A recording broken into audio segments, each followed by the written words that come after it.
Selamat pagi, Shalom, Bapak Ibu Saudara yang dikasihi dan diberkati dalam Tuhan kita Yesus Kristus.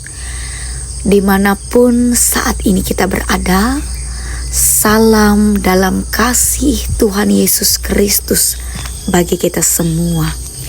Hari ini kita bersama mau membaca, merenungkan, bahkan juga mendengarkan kebenaran firman Tuhan sebagaimana Almanak Nas Gereja Kalimantan Evangelis terdapat dalam kitab Perjanjian Lama dari Yeremia pasalnya yang ke-52 ayatnya yang ke-12 hingga ayatnya yang ke-30. Sebelum bersama kita mendengarkan firman Tuhan, kita berdoa. Bapa di surga, selamat pagi. Pada saat ini kami datang dengan hati yang tenang dan penuh kerinduan, siap untuk mendengarkan firman-Mu. Terima kasih Tuhan karena Engkau adalah Allah yang hidup, yang masih terus berbicara kepada umat-Mu melalui firman yang kudus.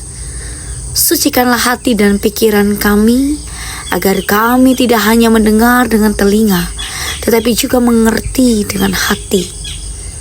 Bukakanlah mata rohani kami untuk melihat kebenaran-Mu, dan berikan kami hikmat untuk memahami kehendak-Mu. Biarlah firman yang kami dengar pada hari ini menguatkan iman kami, menegur kami, menghibur yang letih, dan menuntun kami kepada pertobatan dan kebenaran. Tuhan, kami siap mendengar. Di dalam nama Yesus Kristus kami berdoa dan mengucap syukur. Amin. Bapak Ibu Saudara yang dikasihi dan diberkati dalam Tuhan kita Yesus Kristus, bagian firman Tuhan pada hari ini mencatat hari yang sangat kelam dalam sejarah umat Allah. Kehancuran Yerusalem dan bait suci oleh pasukan Babel. Kota suci itu atau tempat bait Allah berdiri megah. Ini simbol kehadiran dan perjanjian Tuhan dengan Israel.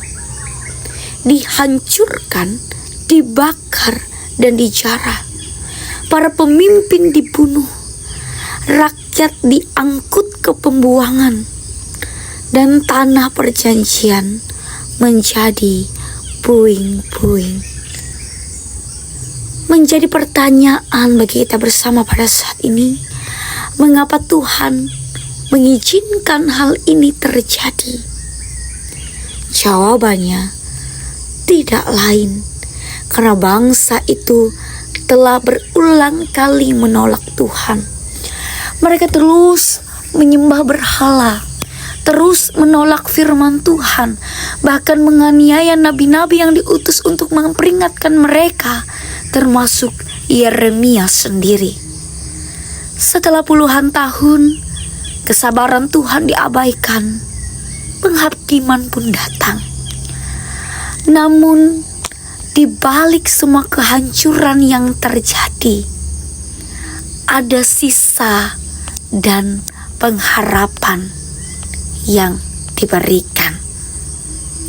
Artinya adalah Bapak Ibu Saudara yang dikasihi Tuhan, di balik semua kehancuran ini ada hal yang sangat penting untuk direnungkan.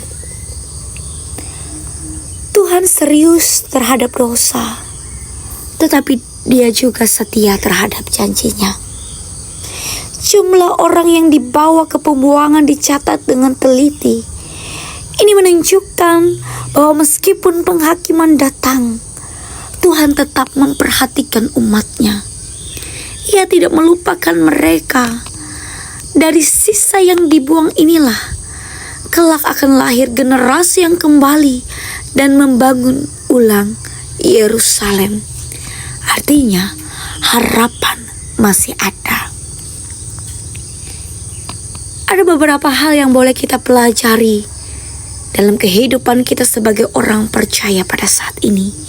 Yang pertama, jangan abaikan peringatan Tuhan. Firman Tuhan datang bukan untuk menyakiti, tetapi untuk menyelamatkan.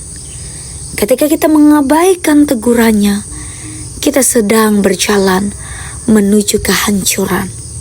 Yang kedua, kemegahan luar tidak menjamin kedekatan dengan Tuhan. Yerusalem dan bait suci hancur bukan karena lemahnya struktur, tetapi karena kosongnya ketaatan. Tuhan mencari hati yang benar, bukan hanya bentuk ibadah, tetapi hati yang memang sungguh-sungguh mau datang kepada Tuhan. Yang ketiga, penghakiman bukan akhir dari segalanya. Tuhan setia. Ia tidak meninggalkan umatnya sepenuhnya. Dalam pembuangan pun, Tuhan masih bekerja mempersiapkan pemulihan. Untuk itu Bapak Ibu Saudara, hari ini kita mau belajar bersama. Mari kita terus mendekatkan diri kepada Tuhan. Kita setia dan taat kepadanya. Karena kita yakin dan percaya, ketika kita mau taat, ketika kita mau setia, maka hidup kita akan terus diperbaharui di dalam Dia. Tuhan memberkati kita dengan firman-Nya. Amin. Mari kita bersatu di dalam doa. Kita berdoa. Tuhan Allah yang Maha Kasih dan Maha Kuasa, kami datang ke hadapan-Mu dengan hati yang penuh ucapan syukur. Terima kasih atas pemeliharaan-Mu yang tidak pernah berhenti bagi kami semua. Terlebih pada saat ini Tuhan, kami mau berdoa bagi jemaat-Mu di jemaat GKE Gohong.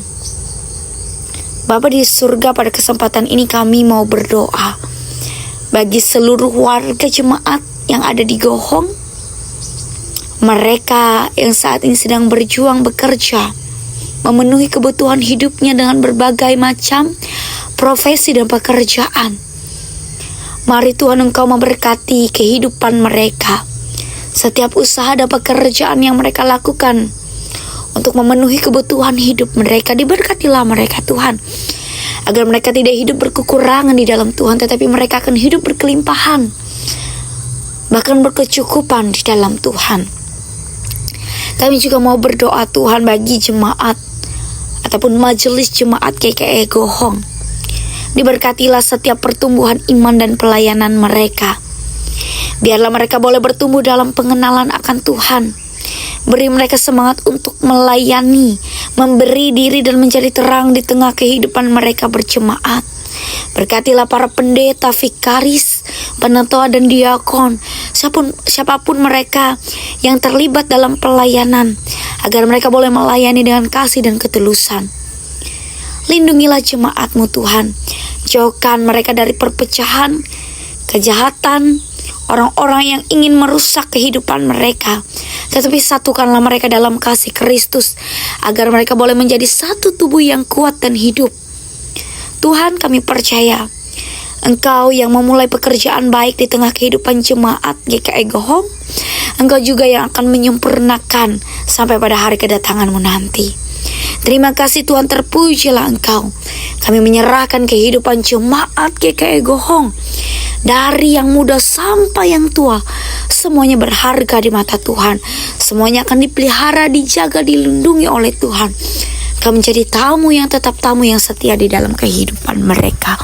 Terima kasih Tuhan, kami berdoa dan mengucap syukur. Amin. Selamat pagi, selamat beraktivitas. Tuhan memberkati kehidupan kita. Amin.